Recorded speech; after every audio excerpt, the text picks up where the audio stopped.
पढ़ने लिखने को शिआर अपना बना लो, पढ़ने लिखने को शिआर अपना बना लो, किताबों की संगत से दुनिया अपनी सजा लो।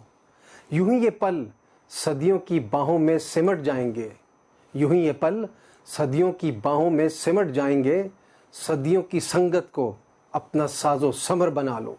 मैं Rizwan Jameel, English language teacher for GCE and IGCSE first and second language and founder of words vision and vitality. आज हम अपने सेकंड स्लोगन पे बात कर रहे हैं, विच इज विजन। विजन क्या होता है? फ्यूचरिस्टिक। और ये वीडियो बहुत इंपॉर्टेंट है, बहुत स्पेशल वीडियो है for students who are appearing in CAIE Cambridge assessment international examination. 27 को पेपर है स्टूडेंट्स का, इंग्लिश लैंग्वेज का 1123 जिसका कोड है। सारे स्टूडेंट्स बड़े वेल प्रिपेयर्ड हैं। ये मेरी स्पेशल वीडियो है for all the students all over the world and specifically जो मेरे स्टूडेंट्स यहाँ पे लाहौर में पढ़ रहे हैं सब स्कूल्स में, प्राइवेटली और इन द मॉर्निंग।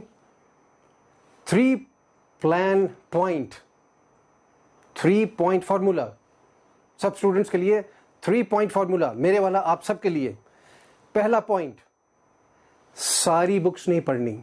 सारी बुक्स से मुराद है कि इररिलेवेंट बुक्स नहीं पढ़नी आपने इस वक्त। फोकस स्टडी करनी है, कंसर्टेड एफर्ट करनी है, सिलेबस की बुक्स पे फोकस करना है, करिकुलम को फॉलो करना है आपने, कोई इररिलेवेंट चीज नहीं पढ़नी। Keep this in mind. Second point, what do you think? Time management. Time table बनाएं, उसको अकॉर्डिंगली उस पर एक्ट अपॉन करें स्ट्रिक्टली। जिस सब्जेक्ट में आप बहुत ज्यादा अच्छे नहीं हैं, जिस सब्जेक्ट में आप बहुत ज्यादा अच्छे नहीं हैं, उस सब्जेक्ट को आपने कंपैरेटिवली ज्यादा टाइम देना है। और जिस सब्जेक्ट में आप बहुत अच्छा परफॉर्म कर रहे हैं, आपको पता है कि इन सब्जेक्ट्स में आप बहुत अच्छा परफॉर्म कर रहे हैं, उनको आपने कंपैरेटिवली लेसर टाइम देना है। Keep this in mind. तो पहला पॉइंट क्या था?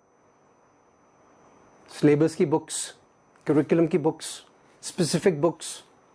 Second point, time management, specific time management, focus study. और थर्ड पॉइंट, ये जो आपके पास मोबाइल फोन्स हैं इनका यूज बिल्कुल मिनिमम कर दें। अगर आपने कांटेक्ट करना है तो टीचर्स से कांटेक्ट करें। You have any confusions, any queries, anything which baffles you, which confuses you, जो आपको कोई भी चीज समझ नहीं आती, टीचर्स से कॉन्स्टेंटली उससे कांटेक्ट करें और अपनी सारी क्लैरिटी रखें एग्जाम के लिए, अपने सब सब्जेक्ट्स के लिए। स्पेसिफिक, बार बार मैं इस वर्ड को रिपीट कर रहा हूं, ठीक है? तो 3 पॉइंट मैं इसको समराइज कर देता दोबारा से। फर्स्ट पॉइंट क्या था? सिलेबस की बुक्स, कोई रेलेवेंट किताब नहीं। सेकंड, टाइम मैनेजमेंट सब सब्जेक्ट्स के लिए, स्पेसिफिकली इंग्लिश के लिए।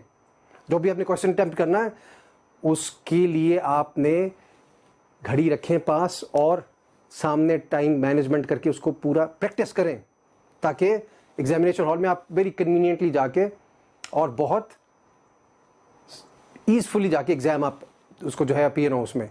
और थर्ड पॉइंट, मोबाइल फोन्स का इस वक्त इररिलेवेंट यूज नहीं करें, बिल्कुल भी। करना तो टीचर्स के साथ कांटेक्ट करें, बार बार कॉल्स करें, मैसेज करें, क्वेश्चंस पूछें, जो भी इस वक्त क्वेरीज हैं आपकी।